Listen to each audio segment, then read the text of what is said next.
Hey, what's going on? Welcome to a Facebook Live on a Monday morning from the war room that is my little home office now. So I can see out front, watch the kids play, make sure they're okay outside, get some work done, stay in the air conditioning because it's hot and humid here in Kansas City. But wanted to kind of go over my experience I did all three IRONMAN VR divisions for IRONMAN VR18. So for Classic and Challenger, it was a sprint distance, and then for the championship division, it was a 5150 Olympic distance, whatever you want to call it. So it was it was a medium course or something like that. So just want to go over my experience. I did all three of them. It was nice that they changed the start time on Fridays. Instead it was like 1 p.m. Central Time, and now it's like 5 a.m. Central Time, which is great for those of us who get up early to do workouts before the family gets going. So I was able to knock out basically the Classic, doing a treadmill run, trainer ride, and treadmill run. Well, actually, I did the trainer ride first, just did that, and then just did the runs and broke them up on the treadmill. So that was kind of nice. Got all that done, knocked out.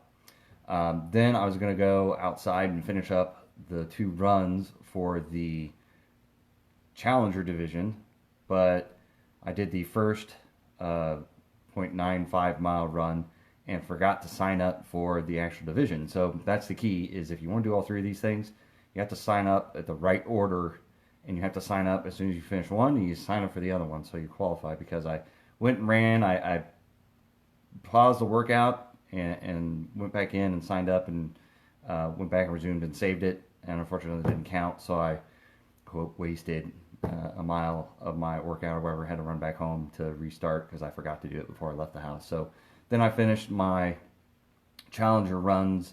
Look at this, is a 1.5K and a 5K run.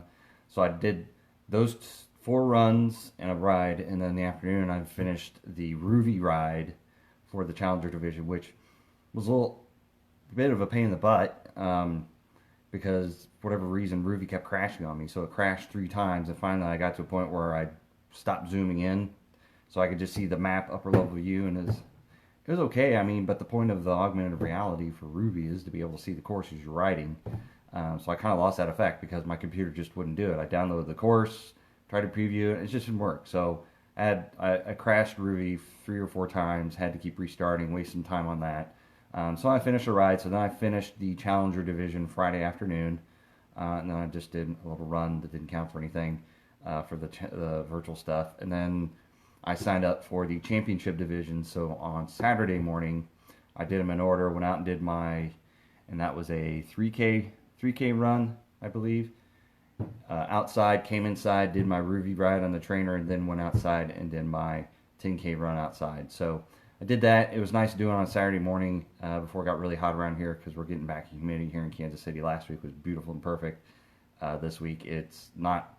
It's going to be in the 90s, and it's humid, and it's cloudy now, but it's still just gross and sticky, and I don't really do all that well in that kind of conditions. But anyway, so I wasn't out to kill it, but I just wanted to do all the distances, all the divisions, just to see if I could. So I was getting ready to post this. We'll flip this around. Hopefully this doesn't crash my computer or crash Facebook Live or anything like that, switching to view.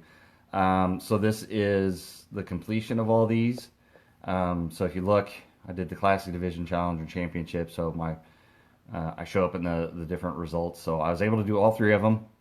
Classic, I was 8 of 92. Challenger, 5 of 43. Championship, 10 of 16. So it is interesting to see, and that's in the United States. I didn't break it up. I didn't want to look overall because I was kind of depressing, because there's thousands of people running around. But it is interesting to see the number of people that drop off once you get to Challenger Championship. So I was only, in the United States, in my age group, there's only 16 guys that did it. I was 10th, but again, I wasn't out there to kill it necessarily, so time wasn't really my concern. It is interesting though, in the Challenger, you have to run outside and ride on Ruby, which is interesting. I actually got a faster time, so I don't know if my treadmill is not calibrated. I'm pretty sure it's not calibrated, but it is kind of interesting that I did the workout indoors on just a regular route on Zwift, and did the run on my treadmill and got a slower time. So that's kind of interesting.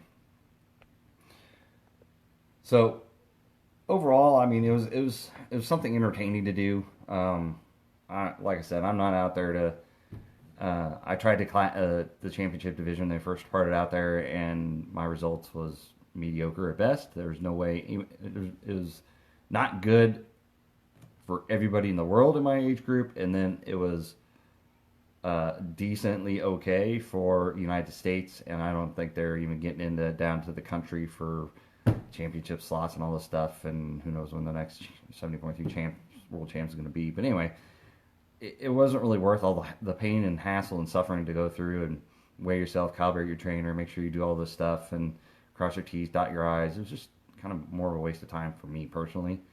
If I was competitive in the top of the age group, it'd be more important, and I might be more considerate. But for now, I mean, I did the ride on Ruby, did the run outdoors for the championship, did the run outdoors, the ride on Ruby for the challenger, and then did it all indoor for the classic. So it was kind of nice, trying it out because two of them were sprint levels and then one was Olympic. So VR18 is going to come out, and that is this coming week, and it is going to be all Olympic distance. So I'm tempted to try it. So we'll see. I signed up for the classic division so I can knock that out in the morning because it's nice because you can start at 5 o'clock in the morning. So I can knock some of that out as much as possible, maybe do all the run or something like that, and then hit one of the rides in the afternoon, and then have the weekend mornings to take care of the rest. So that's basically it. I mean, it was a target, it was a goal, something to kind of do as far as volume wise, just get it done and have a kind of sense of accomplishment and all this mess going on right now with all the races getting canceled and whatnot. So if you got the means, go for it, and it's just kind of a fun little thing because now I've got 3 IRONMAN VR18 badges, so it's kind of interesting. But in the grand scheme of things, I don't think that they're going to give you any bonus for doing all 3 of them in a weekend. But it's just kind of fun. It'll be kind of interesting to see on the 70.3 weekend.